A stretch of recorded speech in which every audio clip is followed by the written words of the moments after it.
Bonjour à tous, aujourd'hui on va parler d'Indiana Jones et le cadran de la destinée. Donc cette vidéo ce sera un peu comme John Wick, ce sera une critique. Et je propose qu'on commence tout de suite avec les points que j'ai aimés.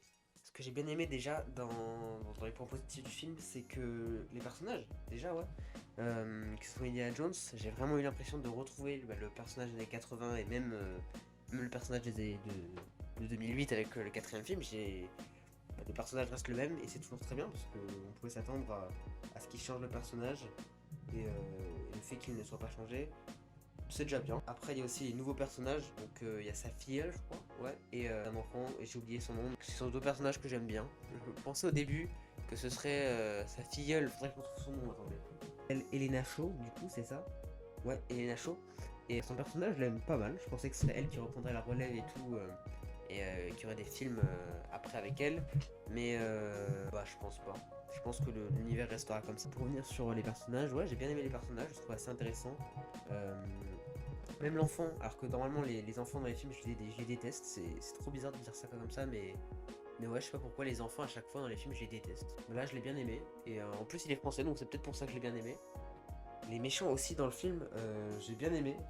Matt Mikkelsen qui joue un nazi, du coup ça fait qu'on le déteste automatiquement, sauf si vous êtes vous-même nazi, dans le cas où vous aimez Matt Mikkelsen, enfin son personnage. Non, donc Matt Mikkelsen qui joue le méchant principal, qui est donc un nazi comme je l'ai dit, il marche très bien, c'est Matt Mikkelsen qui joue un nazi, et je crois que dans à peu près tous ses films c'est un méchant, donc franchement c'est pas mal, c'est pas mal. Non pas que parce que c'est un nazi, hein, juste parce que qu'il joue bien la comédie, c'est pour ça que je dis ça. Parce que c'est un bon méchant, ce que je veux dire. Enfin, pourquoi j'ai besoin de m'expliquer sur ça? C'est pas parce que je suis nazi que forcément je suis méchant. On va aussi parler du scénario. En vrai, l'histoire est pas trop mal. J'ai bien aimé. Ça parle du cadran de la destinée, c'est une aventure, ça parle de voyage dans le temps.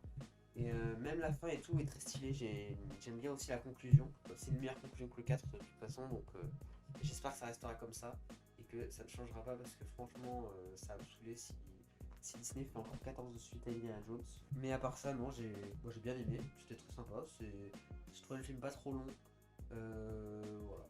Je pense qu'après ça, on peut partir en partie des points que j'ai pas aimé. Et on va commencer tout de suite avec les effets visuels. Et ça, par contre, aïe aïe aïe aïe aïe. Je parlerai pas de Indiana Jones au début du film, parce que ça, franchement, je trouve que c'est pas trop mal, honnêtement. C'est mieux que ce qu'ils ont fait avec Star Wars et Leia dans Star Wars 9 et Rogue One. Là, non, franchement, il n'y a pas trop de problème. J'ai plutôt bien aimé le deepfake, qui était franchement bien fait. Il y avait juste des fois où, quand il parlait, il n'y avait plus trop d'émotion et ça fait un peu bizarre, mais sinon, à part ça, c'est bon, c'est pas grave. Mais le vrai point un peu négatif, entre guillemets, c'est les fonds verts. Si j'en ai vu 30 000 dans le film, par exemple, au début du film, sans spoiler, hein, c'est dans les bandes annonces, une scène de course-poursuite qui se passe à New York. C'est trop bizarre parce que on voit les voitures et les motos se déplacer, mais le fond il est bizarre et du coup tu comprends que c'est un fond vert. Et moi ça m'a un peu pas sorti du film, mais je l'ai remarqué et ça m'a un peu dérangé que tout soit fait en fond vert. Et même la ville en général de New York, il y avait un truc bizarre, genre elle est réaliste, mais elle est bizarre, ouais, c'est le mot. Parce que c'était sûrement un fond vert là aussi, hein. C'est pas vraiment recréer New York entier en géant et tout, non, c'est pas possible, mais non, c'était un peu bizarre au début du film. Après, si t'as envie de vomir sur New York, c'est passé, hein, mais les scènes de course-poursuite, notamment au début du film et en voiture, celles qui se passent dans la ville, dans les villes, pardon, je trouvais ça assez, pas immonde, mais si, moche. Ouais, c'est pas très joli. Je pense que c'est tout ce que j'ai à dire pour cette critique. En vrai, c'est un film que j'ai plutôt apprécié. Et même revoir Indiana Jones, les musiques, tout ça, c'est très stylé. Ah non, j'avais oublié un truc aussi. J'avais juste oublié que même le film était très cool, tout ça. Le seul petit défaut, qui est un plutôt gros défaut, c'est que c'est trop bizarre aussi, mais j'ai pas eu l'impression de retrouver une aventure un peu à la Indiana Jones.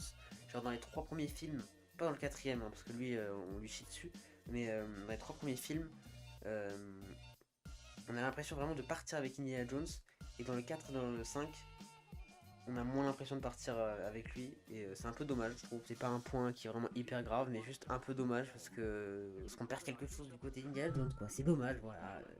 J'ai que ça à dire. Bon, je pense en vrai que c'est tout pour cette vidéo. Le film était très sympa. Juste, faut que j'arrête ma critique parce que je bégaye trop. Voilà, c'est ce que j'ai à dire. Le film était très bien.